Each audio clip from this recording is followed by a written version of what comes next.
today I'm here with Ryan Dews, our Stormwater Manager, correct? Correct. So just explain a little bit about your day-to-day and what you do from when you wake up until you go home. All right.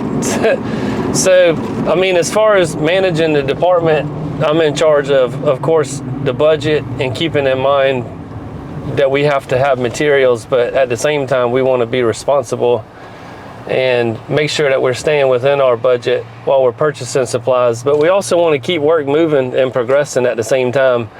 And so, I mean, that's probably my main aspect, is I try to do as much as I can for the guys out in the field so that they can, you know, when they come into work in the morning, they know we've already got work lined up and things are scheduled. And so we just keep things moving in the right direction and try to keep restoring the infrastructure around town as quickly and efficiently as possible. So just keeping things moving and making sure everything's is on the flow, right? Right. So I'm putting in, you know, like I said, if we're doing the excavation, we got to make sure we got our utility locates ready, and that takes a few days from the time you put those in. And then making sure we have materials and that the guys are stocked up with the stuff that they need for their day-to-day activities. And then just making sure things are scheduled and the schedule makes sense so that we're finishing a job and not starting a new job, so we have a whole lot of things happening and nothing's really getting completed. We want to make sure that things are starting and finishing in a timely manner and in an order that makes sense. For sure. So you and your team work on the utilities all throughout town, so I'm guessing you guys stay pretty busy, huh? Absolutely. So the town's infrastructure is aging, and so there's always going to be stuff to do because of the age and the condition of the infrastructure around town. So there's constantly, you know, even in newer neighborhoods, there's things that we find wrong, but because we have a lot of older stuff at the same time, so it just makes to where we'll always have some kind of work that we can do. For sure. Now, how long have you been at the town, you specifically? So October of this year will be 6 years since I've been at the town. And how do you like being with the town? I love it. So I worked for the city of Charleston before, and I live in Monk's Corner, so the drive to Summerville is a whole lot nicer than the drive was to go to downtown Charleston every day. That's for sure. I mean, if you can, we want people to work in Somerville, right? And it saves the traffic, right? Not having to drive to Charleston. But so, how many people do you have on your team? So we have 24 employees in the stormwater department altogether. So we have 2 crews that just cut and clean ditches. So that's their primary role. So they're maintaining the vegetation in the ditches around town. I think we got like 57 miles of ditch that we maintain. Wow. And we try to cut it. You said 57 miles? Correct, 57 miles total. That's what the ditch crew is in charge of, keeping cut and clean. And then periodically we go behind them with machines and dig those ditches out too, just to make sure that they stay open and functional. Yeah. And then we have 2 construction teams that work on pipes and driveways and catch basins and just anything that falls apart or gets destroyed or just deteriorates around town. And then we have a couple of guys that run the jet vac truck to go around and clean pipes and drains out also.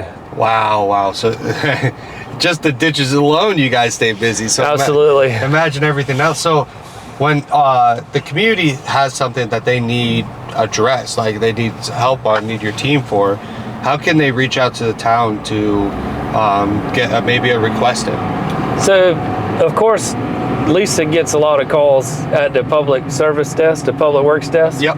So that's probably the #1 way people report issues to the town. And then the other way is with the online portal, the C-Click Fix. Yep. So as Lisa takes requests, she enters them in C-Click Fix, but residents of the town can also just go right in there and enter those requests electronically. C-Click Fix is so easy to use, and it could be done through their website or even the app itself. And what I'll do is, in this video, for anyone who's listening and watching, you guys can look in the bio below and you'll be able to see the whole guide to kind of getting that done. And it eliminates one step. So does C-Click Fix make it easy for you? Like when a report is entered, what happens next? So I'll get an email alert automatically depending on the type of request. So when you go in C-Click Fix, you can choose stormwater on the drop-down menu. Yeah. And then you report what type of stormwater issue it is. But anything that is initially documented as a stormwater request is routed to me automatically, and then I'll get an email alert from C-Click Fix that someone's entered a new work request in there. And it'll have a short description of what it is, and then it'll have, an option where you can click and actually go into the app and look at the entire request that was entered. That's really nice, actually. So when it comes to stormwater, your department, what you guys do within Public Works, obviously we're celebrating Public Works Week, we have all you guys do for the town and keeping us up and running, right? But where do you see the future of y'all's department, especially your department? Where do you see the future of it going? Well, with the new development in the town continuously growing, I think the stormwater department will continue to grow in personnel and the types of equipment. And council has been extremely gracious with us the last few years in allowing us to purchase new equipment and more modern equipment as well that makes our job a whole lot easier. So as technology changes, I think there'll be opportunities for our department to be able to do things probably more efficiently and more cost effective. Even though there'll be a cost associated up front, I think in the long run it'll probably end up saving us some money as far as being able to do the same type of work. Like I said, even with the pipeliners and things like that, where it's less intrusive for the residents and also more cost effective to have permanent solutions to the stormwater issues that we have. And we're also doing studies too to figure out long-term solutions to the flooding and the issues that we've had around town for a long time. So I think the stormwater department is moving in a direction to try to make permanent fixes and permanent solutions for people who've experienced stormwater issues for several years, if not longer. I love that. I love that. Get this pipe, see how long it is, kind of mark this thing out. Student. Yes, sir. Okay. The right on, see the little stakes up there? Yes, sir. Yes, That's sir. where the hole is right there. Okay, I remember that. On the other side of the oak tree. This has been here for a long time too, hasn't it? Yes, sir. Yeah, I remember now. Yeah, there's a 24-inch pipe. Okay. Not too deep? Doesn't look like it. The biggest hit's probably gonna be the oak tree right there. Gotcha. Think we can get between the oak tree and the fence? Probably not there, but them oak tree roots.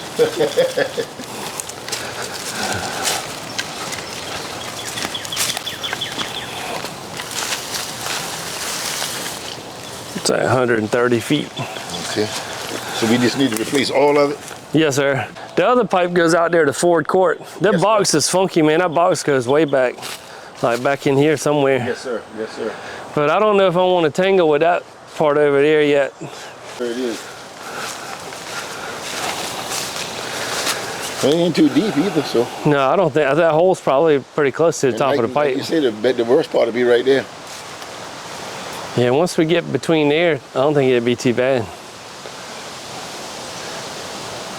But looking at where the catch basin is, it might be about center of the fence and the tree right there. Yes, sir. If not, that's where we'll put the new one. Yeah, as far away from that tree as we can. Right. I don't want to have to take this fence down either if we don't have to. But if we do, then. I mean, and the other thing is, it probably just may be a portion of it. You know what I'm saying? Right, maybe a couple right by the tree. Yeah, maybe that one panel or two. Yes, sir. And we didn't do it across the road right here either, but we can take a look through there and see what it looks like. Okay. I think Cody and them just went from that box to the back. Yeah, I remember you showed me that one. So that's all. That guy's yard. That's all brand new over there. Yes, sir. So it's a 8-inch by 24-inch grate, and it just sits down in these two little cast iron channels. They're like a couple of inches wide, and those just bed down in the mortar, and then you just set the grate right on top of it. So we can make the little drain as deep or shallow as we want to. You want to start from the lowest end, I'm assuming? Yes, sir. And that's why I don't know what kind of pipe to use, because we kind of need to wrap it back around that corner and take it back to the catch basin back there. You going back to this catch basin or? No, the one. This one down here? Yes, sir, because I want to put one at the other corner too and run both of them back to that catch basin in the middle right there. But we need to be able to wrap the pipe around that corner somehow. So I don't know if we should use that black corrugated pipe, but then I don't know how to give it some protection under the asphalt if we do that. Which, I mean, I guess they run French drain under the road all the time.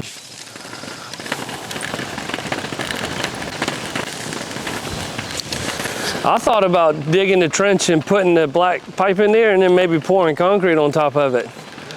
So then it's got some support. Yard a while back. And see, that pipe right there has got a liner in it that goes across. They lined that pipe and they lined the pipe going out to the back when they did that liner last time. We can bend it around the corner and bring it. Right here? Yes, sir. So you want to catch that water too? Okay. Right. Yeah, I want to drain both of these corners. I got you. I understand where you're coming from. Somewhere? Coming right, yeah, right there you go. In my opinion, as long as everything coming right there, we can make it happen. And even if not, it'll drain so much of it, it won't make much difference. That's exactly right. At least it'll be able to get in there. And then we can add this road or this intersection to the resurfacing list and they can come back and resurface it. Veering out just a tad bit, and it's got some flex, right? Yes, sir. Yeah. That's what I said. If we use that black, like solid wall French drain pipe, we can fold it right around that curve. There you go. And take it down there. Just my concern was making sure it's got some support. So what does the marking do? What is that going to help with? So when the guys come to mark the utilities underground, they'll know exactly where our excavation will be. So we just white line it with white spray paint. Yep. And they prefer the white because they use a lot of different colors when they mark the utilities. So we try to use a color that none of those guys use. But it gives you an opportunity to put in a pretty good description online. But that way they don't waste their time marking stuff all over the yard and they can just focus on right where we'll be working at. So it helps those guys out a little bit too.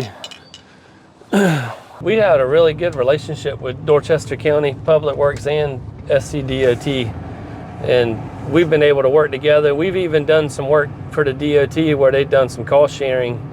So we can get the work done and it doesn't cost the town of Summerville taxpayers any extra money because, I mean, besides labor, the DOT will pay for the materials and things associated with the job. So yeah, we have a really good working relationship with both. Everyone, right? Absolutely. So yeah, so when the DOT, they pitch in because it's in their right of way, and we just provide the labor because that's where they're lacking is just in manpower in general. The DOT is just very short-handed, and they're trying to maintain, all of Dorchester County. So if we can help them out within the town limits of Summerville, it's just a win for everybody involved. So yeah, we did some work over here by Alston Middle School last week. This was a C-click fix that came in for some flooding along the roadway. And we found a pipe. It was actually a very small pipe that was just full of dirt. So we dug it up and just opened the ditch back up. So we'll take some pictures so we can close out a C-click fix over here.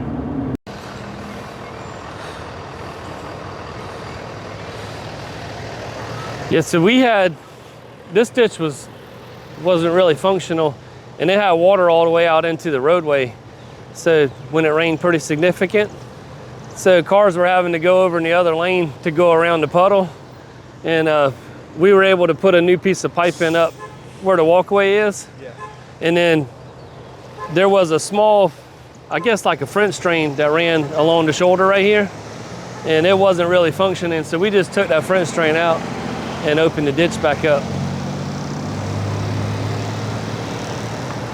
But that was a request that came in from the residents here in the house because the water was just bad. The whole front right there just sat underwater whenever it rained. It was basically like a pond right there. Right there where those cones are, it was like 2 or 3 inches deep on the sidewalk right there. So